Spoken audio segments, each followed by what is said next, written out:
welcome to the Fierce and Fire podcast. I'm your girl Vianelli. Erica and I are so glad you are here. So grab on because you are in for a wild ride. We will cover various topics from politics, religion, and of course, relationships and sex, and everything else in between. We want to build fierce and fire women all over the world. We are here to empower and learn from each other. So stay tuned and listen in to our saucy conversation of the day. Welcome back, Fierce and Fire Ones. We are back at it again with our third episode, and we are so excited to talk to you all today. In honor of Women's History Month, we've been shouting out ladies in business. In order for us to get started, we figured we'd tell you about the origin of the Women's National History Month. It has traces back to March 8th of 1857, when women from New York City from various areas decided to protest over poor working conditions. The first Women's Day celebration in the United States was in 1909 in New York City. More than 7 decades later, annually, each week in March, as of 1987, Congress expanded the week to a month and has since passed resolutions and proclamations to extend it. I found it interesting that it's not exactly like set in stone Women's History Month itself, but I thought it was interesting to know that basically each year Congress makes sure to actually solidify that we will be acknowledging women's accomplishments to the United States. To continue on to our National Women's History Month, our beautiful ladies out there, as we celebrate Women's History Month 2021, we need to reflect upon the different advances women have made over the last decade. Women have increased their earnings and education. Of course, we will get into some statistics later on, but overall, we have increased our earnings, our educations, our fields of occupation, and we continue to live longer than men. Hey, I mean, I want our men to live longer too, because we need the men in the world. You know what I'm saying? Let's not just because I said hey that we want to forget the men now. But when you look at articles and data, it shows that women overall, we do take care of our body much more than men do. We eat healthier, we exercise more, we go to the doctor more often. Let's be honest. True. In reference to the statistics of the Census Bureaus and surveys, they highlighted how women's employment has changed over the years. We definitely appreciate that all these women have moved forward from the walls that have been put in place. Exactly. 2021 will mark the 100th and one centennial anniversary of the 19th Amendment, guaranteeing the proclamation of the women's constitutional right to vote, which I think that is so important because we have now a woman vice president in the United States. Basically, when our current president got voted in, they did do a little homage to the women's suffrage movement. So yes. We just also wanted to point that out, that we're going to make the 101 history pivotal mark, yes, highlighting the women's constitutional right to vote. Yes, that's amazing. So we wanted to give a woman snapshot history, but by decades. So we're going to start off with 1848. A lot of people read this in history class or have seen it around the internet, where the Seneca Falls Convention was the first women's rights convention in the U.S., of course, held in New York, Seneca Falls. From this meeting that it launched the women's suffrage movement, which more than 7 decades later, as you know, in 1920s, ensured the women the right to vote. But let's be honest for a second, Erica, right? Okay, let's get into it. African women were not present there. But prior spring to 1848 in Philadelphia, hey Philly, there were ladies that were organizing in a conference for the American Methodist Episcopal AME Church. This was one of the largest Black religion denominations during that time period. And in that church, there was a fight brewing over women's rights, specifically church women. They wanted the license to preach. You really had to get a license to preach.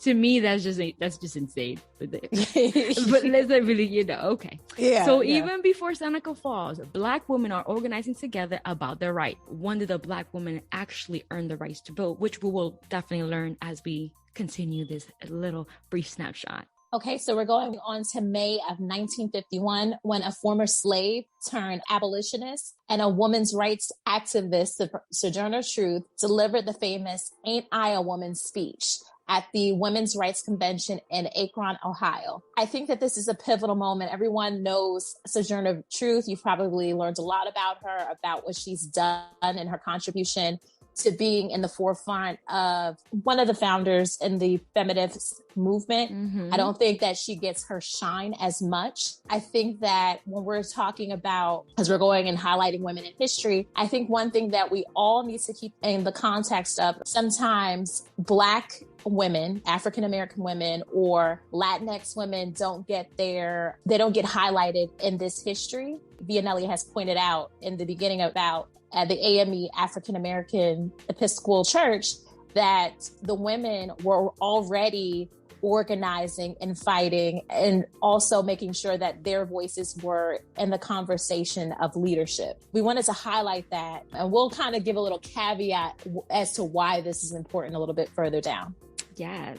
All right, to move along, we're here in 1869. Of course, a lot of people know Susan B. Anthony and Elizabeth Cady Stanton. I have different perspective on them, as they were 100% not for all women, and we should all know that. And I'm pretty sure we do. But just to go into Susan B. Anthony and Elizabeth Cady Stanton, of course, as you know, they founded the National Women's Suffrage Association. They coordinated the national suffrage movement. They were big leaders during this time period to really bringing the voice of a woman the right to vote. But just be aware that due to what they built, then later on in 1890, they teamed up with the American Women's Suffrage, which formed the National American Suffrage Association. They were an instrumental woman in the movement for suffrage. They really were. But I want to mention something though. I want to mention that there were disagreements that dissolved and split up the women's suffrage movement between those who supported the 15th Amendment and those who did not. Stanton and Anthony joined the fraction that did not support it. Okay, we're not surprised here, right? We're not surprised. Are you surprised, Exactly.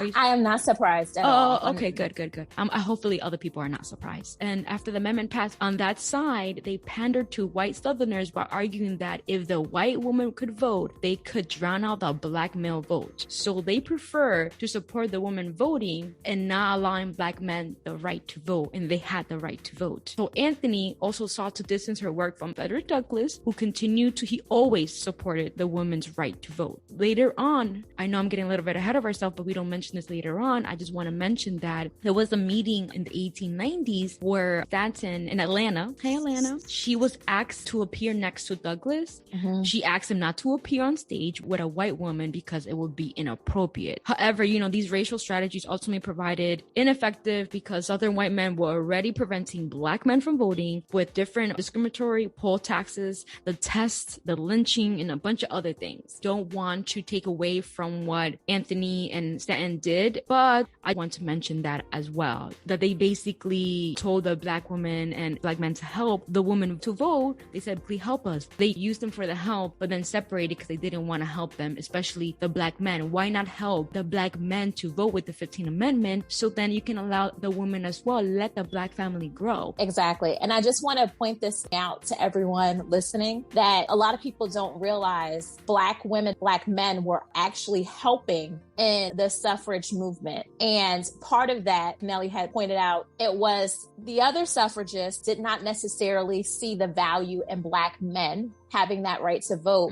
convincing the Black women that were actually out there on the front grounds. Right now it's not about men. Right now it's about the women who need the help. Like Vianelli said, we're not taking away from what these women contributed in history, but we also have to put it in perspective. These were flawed individuals of the time. Yes. So we don't want anyone thinking that we're attacking of their accomplishments, but we're also going to be real about it and say that essentially early feminists did use Black women and Black men to prioritize their agenda. Yes. And they left poor white women behind in the process. That's why we're pointing this out. Understand that sometimes in our leaders, when looking back at American history, that sometimes they're not perfect. They're flawed individuals, and which is why we have the unique opportunity to look and see what people did and also make corrections and properly evaluate their contributions in history without glazing it over and making it seem like everything was just perfect, because it wasn't. That is very true. So we're going to just move to 1870 when the Women's Journal of American Weekly, a suffragist periodical, was founded. The first issue was published in January 8th, 1870 by Lucy Stone and her husband, Henry Blackwell, to address the broad segment of the middle class and female society interest in women's rights. And see, that's why I did that caveat what Nellie was talking about, because a lot of the suffragist movement wasn't necessarily geared towards the poor section in our society. No, very true. Very true. I do agree with that. Okay, moving along, we're going to go to 1887, where this is the first vote on women's suffrage was taken by the Senate, but boom, boom, boom, it was defeated. Not surprised there either. No, not surprised at all. Okay, so moving forward, in 1890, two groups formed together to create the National American Women's Suffrage Movement. So essentially, these two groups formed together to create allyship so that way it could be mobilized in Congress and they can have representation. Yes. By the 1900s, every state passed legislation granting married women the right to keep her own wages and to own property in their own name. Really? Really? Sometimes when you get period movies and then let's say a woman's husband passed away, like she might have to marry the brother. That's where that best man term comes from. Like in a wedding. I want to point that out. It's not because this guy is the best friend of your soon to be husband. That meant in death that if your husband passed away, that man was willing to marry you. So that way you would have some type of legal representation of your property and land. And sometimes it was a brother or like family adjacent friend that could actually take you on. So that wasn't even our option. We weren't even considered in polite society. So it's just interesting to see these things. Moving forward, 1918, New York versus Sanger, the National Archives and Records. Margaret Sanger wins her lawsuit in New York to allow doctors to advise their married patients about birth control and family planning, essentially.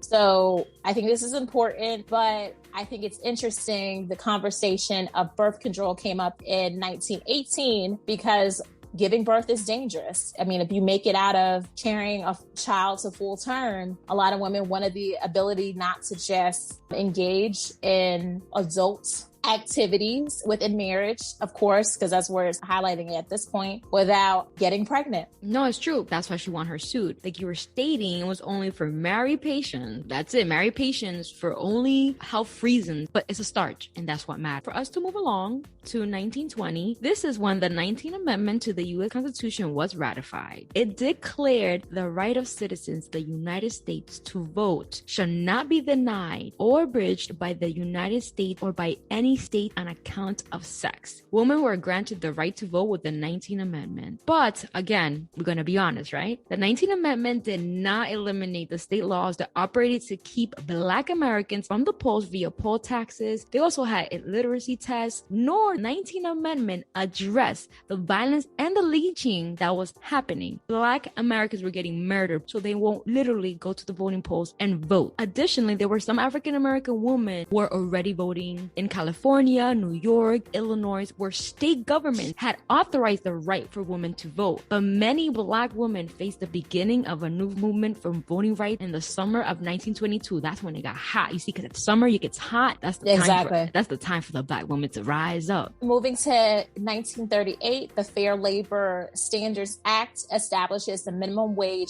without regard to sex. We're going to get into some statistics about women's earnings and how that affects the family. Again, we want to talk about how important it is when we have these conversations about the minimum wage, because we have women out there that are working. And as far back 1938, this was an issue of making sure that women had a decent pay. Bringing forward 10 more years later to 1948 was when Congress passed the Women's Armed Services Integration Act in 1948. This act granted women the right to serve as permanent regular members of the Army, the Navy, Marines Corps, and recently formed, of course, Air Force. Moving forward to 1953, Jerry Cobb is the first U.S. woman to undergo the astronaut testing in NASA. However, the women's program was canceled in 1963. It isn't until 1983 that the American woman gets sent to space. So that's crazy. They started the process in 1953. I guess something happened. They're like, okay, no, polite women don't go to space. We get our chance in 1983. We send the first woman into space until 1983. I think that is so crazy. Just crazy. Yep. It is. Now we're going to spring forward. Well, okay, summer over because it's August 6, 1965. This was when the Voting Rights Act of 1965 was signed by law by President B. Johnson, okay? This one aimed to overcome legal barriers at the state and local levels that prevented. This is the one right here. Erica, this is it. Come on. This is it. African Americans exercising their right to vote as guaranteed under the 15th Amendment to the U.S. Constitution. The Voting Rights Act is considered to be one of the most far-fetching pieces of civil rights litigation in the U.S. history. Yeah, let's clap. Let's clap.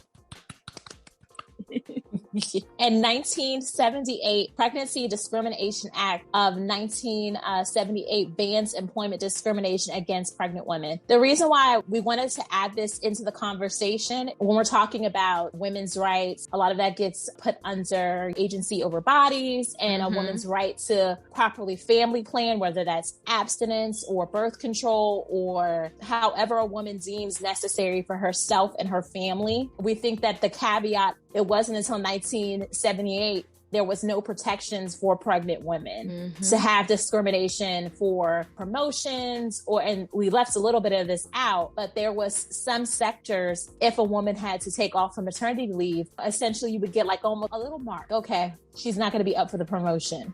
She has children.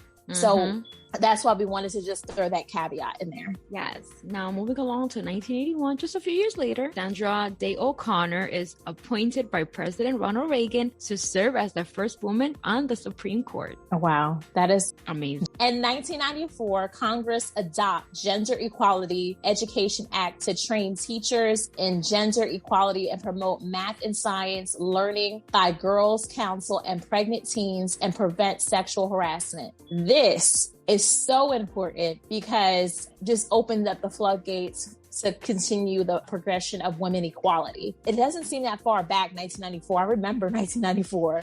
But like Me too. I think that they had to put legislation in place to have the recruitment of women being trained in math and science to teach young women.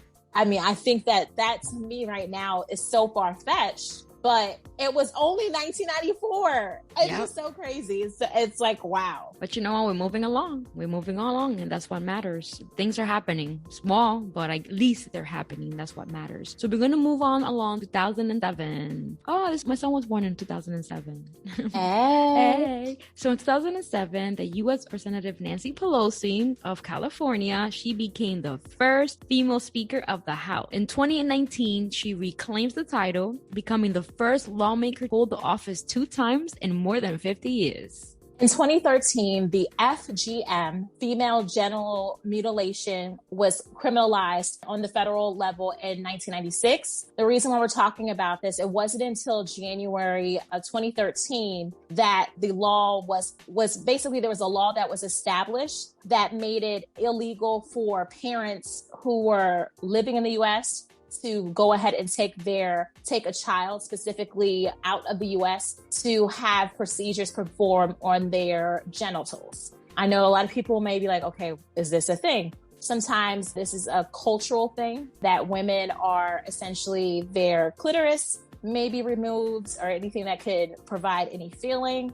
So the U.S. made provisions to make this practice illegal, essentially going outside of the United States to have this medical procedure. So Nelly, when we were looking for something for this period, we were like tossing up about this one because thought like, okay, should we really talk about it? Or should we talk about abortion? We know that everyone knows information about that.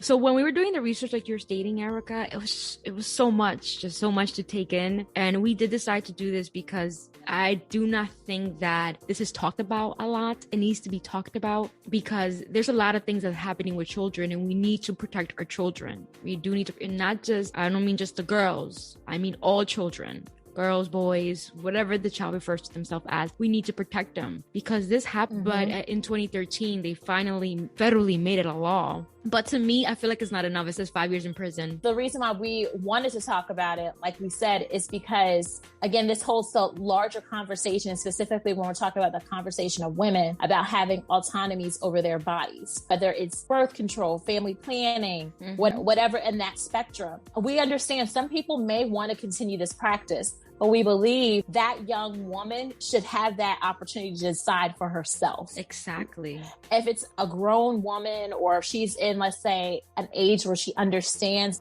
Yes. 17, where they have an understanding and they want to go through with that. Culturally, I have no problem with that. But at 5 years old. No, I know we read an article. I can't remember the guy's name right now. Took his 2-year-old on vacation and do this vacation cutting. It's exactly what he did. Yeah. He went to jail, of course. A lot of family were taking their young girls prior to 2013. And who knows now? They probably are doing it and not saying anything and not getting caught.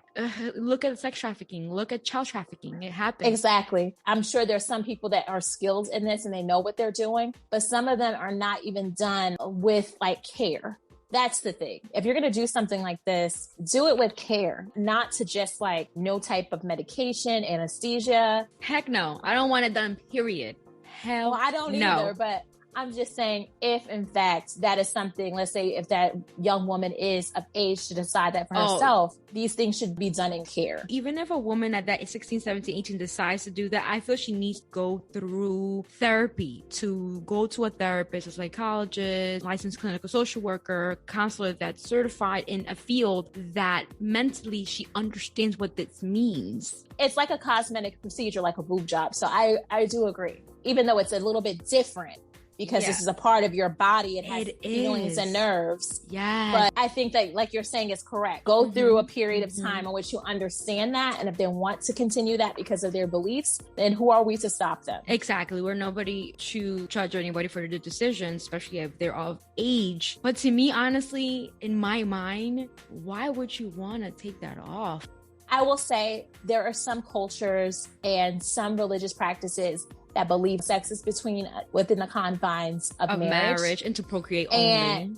Yes, and it's not supposed to be something of pleasure. Although, depending on the spectrum of where you fall, some people only have sex to procreate. Some people enjoy sex, even with the religious aspect of it, as something as like a connection and shared between two married individuals. And some people just enjoy it recreationally. Everything you said is perfectly what I'm thinking. Then you cannot decide that without knowing this you want, without experience that. Even with marriage, I will believe, I guess it's me, the way that I think. First, to go through the experience with your husband. If it's because of your marriage, that's fine. Go through the experience with your husband to see if you really want to stop that experience. Like, why? But that's another topic for another day. You know what I'm saying? So we're not going to speak about the topic right now, later on. I know. I get where you're going.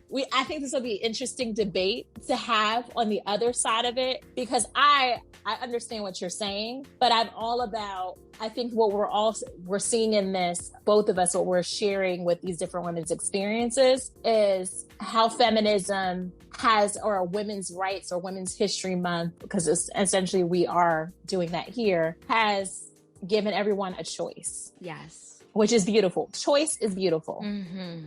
The option is there. You don't have to choose it. But there is something there for conservative, and there is something there for a little bit more of a liberal front as well. Yes, that's true. Now to move forward in our last decade, which is the date of January 20, 2021. People should know this date. Exactly.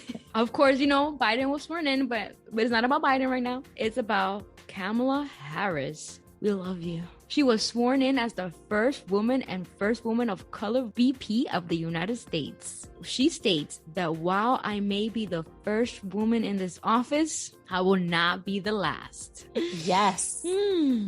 Yes. I'm just so in awe. I love her. When I saw her get sworn in and I was watching the whole thing, and I just thought about all those women that run for office, like Shirley Chisholm, Janet Reno, Hillary Clinton. Those are just a few.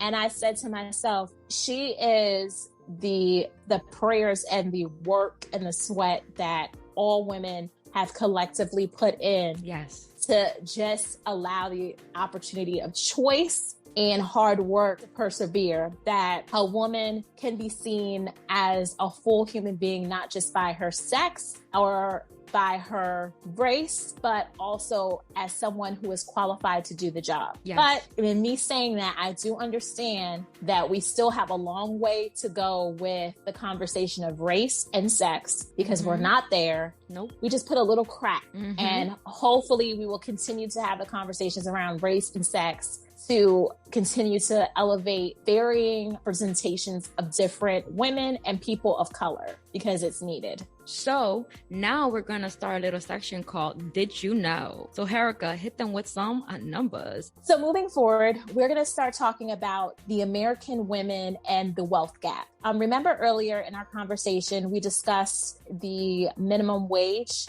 a law that was set in 1938. And we said that we were going to talk a little bit about how that has a full circle moment of how women's earnings is still a topic of conversation. Nationally, the median annual pay for women households of a full-time job is $47,299, while the median annual pay for a man who holds a full-time job as well is $57,456. This means that overall, women in the United States are paid 82 cents for every dollar paid to a man, amounting to the annual gender wage gap of $10,157. The reason why we're talking about this is because when we're talking about Women's History Month and we've been highlighting women businesses, because of how our economy is, it's important that we make sure whether the father has passed away, the woman is a single person working on her own, that woman is able to actually contribute to our economy.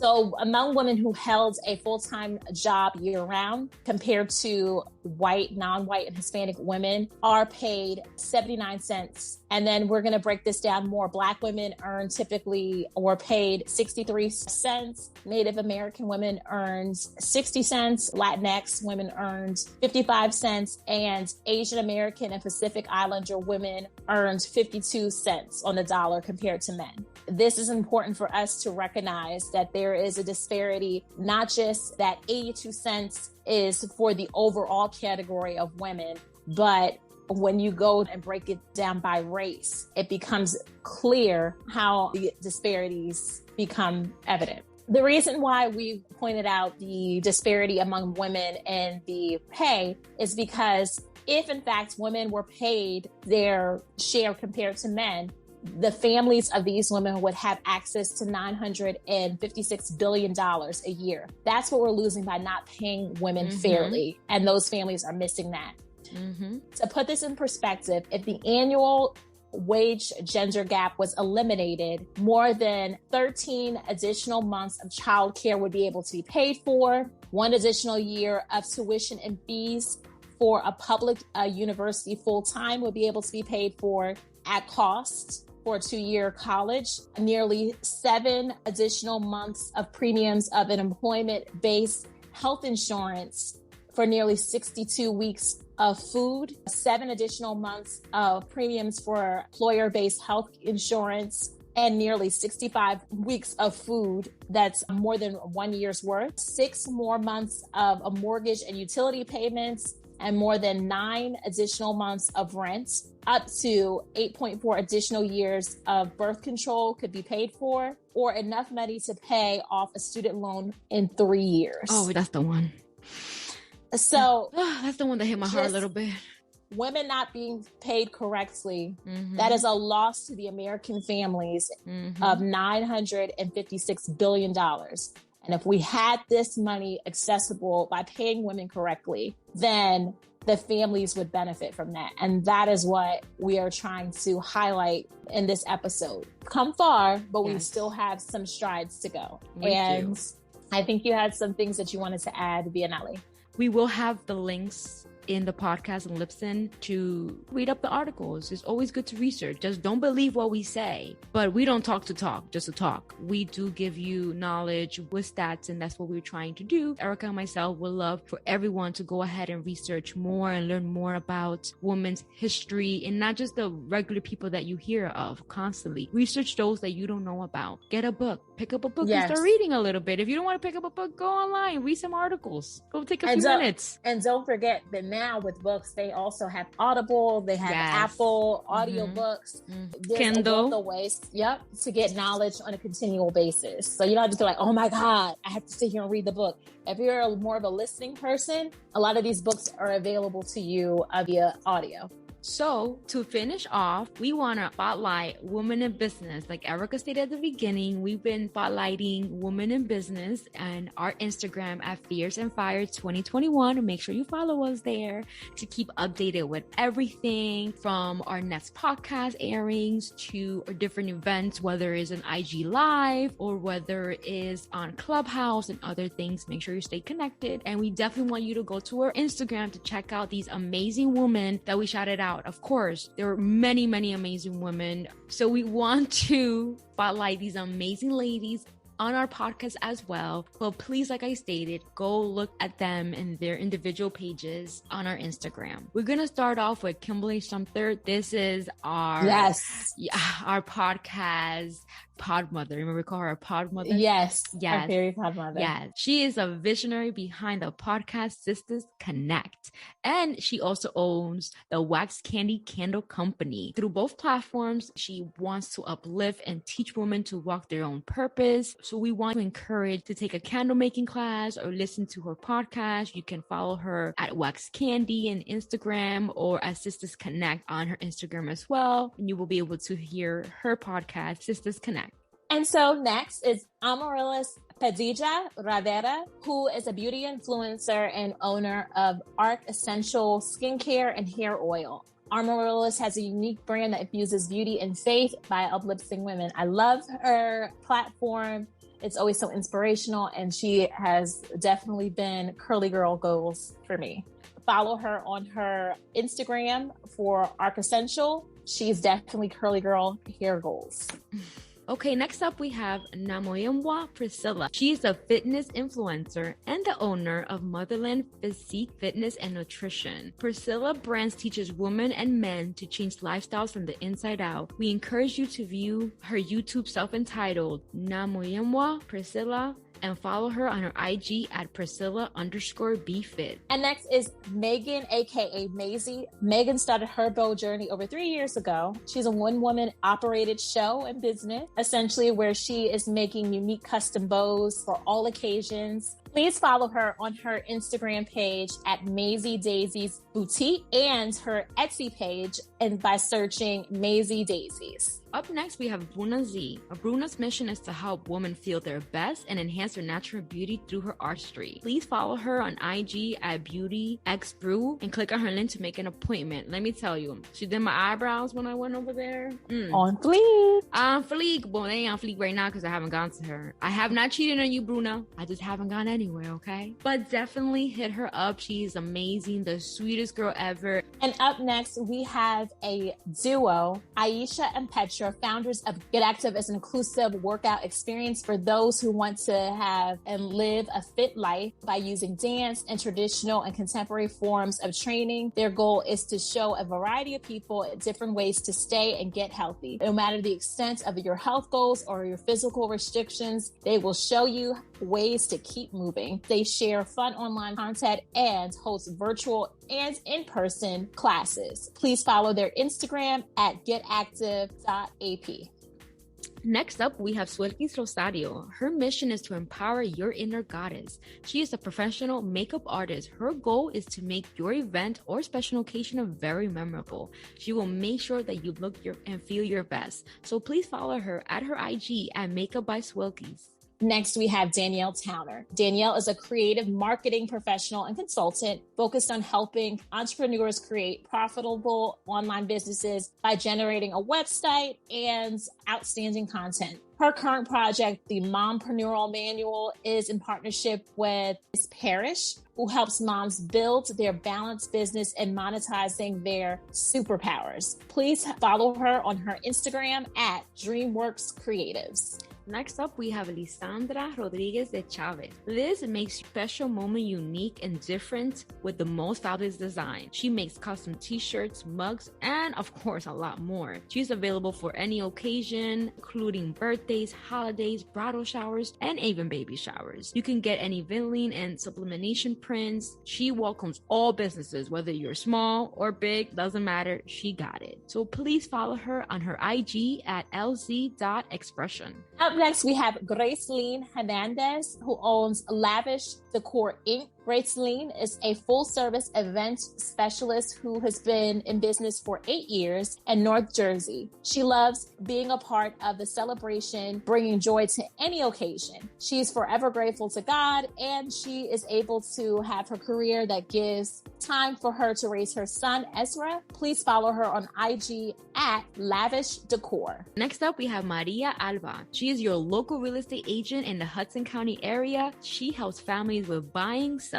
and leasing real estate. Her goal is to educate her clients on the home buying and selling process so they are able to make the best decision for their financial future. Please connect with Maria at her IG at _Malva. Next up is Elizabeth Vasquez, owner of Evasquest Tax Services. Elizabeth services the entire state of New Jersey by providing tax and bookkeeping services. She has a bachelor's and master's in accounting. She has over 12 years of experience of bookkeeping and 5 years in taxes.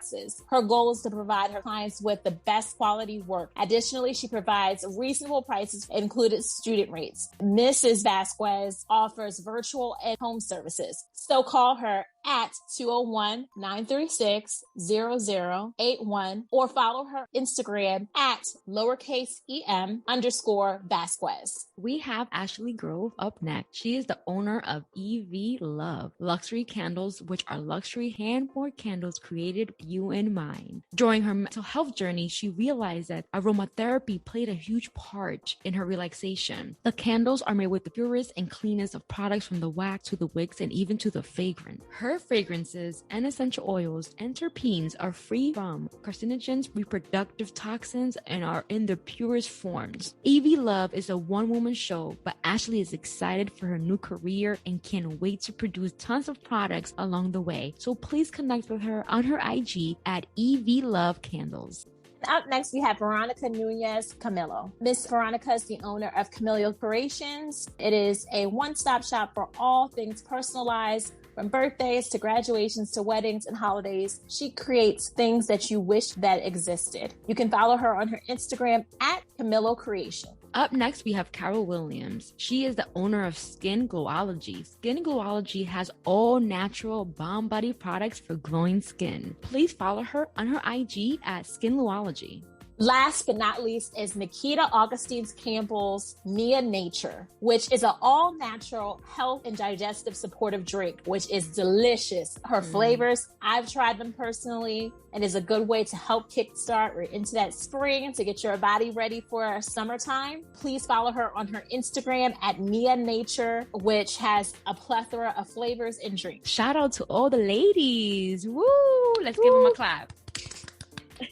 No, that's awesome. I really enjoyed this podcast episode. I really enjoyed this month. We should all be supporting each other instead of bringing each other down. So I think that's important what you're saying, Nelly, is to making sure that this whole month has been about highlighting women and the progression that we made overall as a collective, but also taking a step back from those that we may not necessarily agree with, but that we've learned so much and have gained a new appreciation for that particular experience.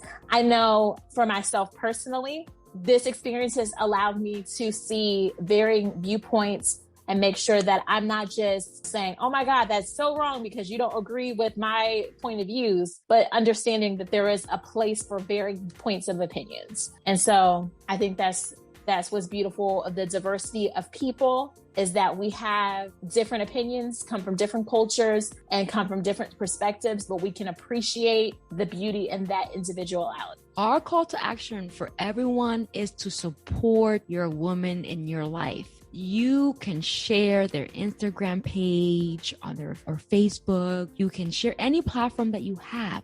Share a woman in business. Let's support each other. And not just 1 month alone, not just the month of March. Every day, celebrate the woman in your life, everything that they do for you. And celebrate when a woman is making moves. Because a woman who's making moves, she will go far. And she's supporting her family, as we saw.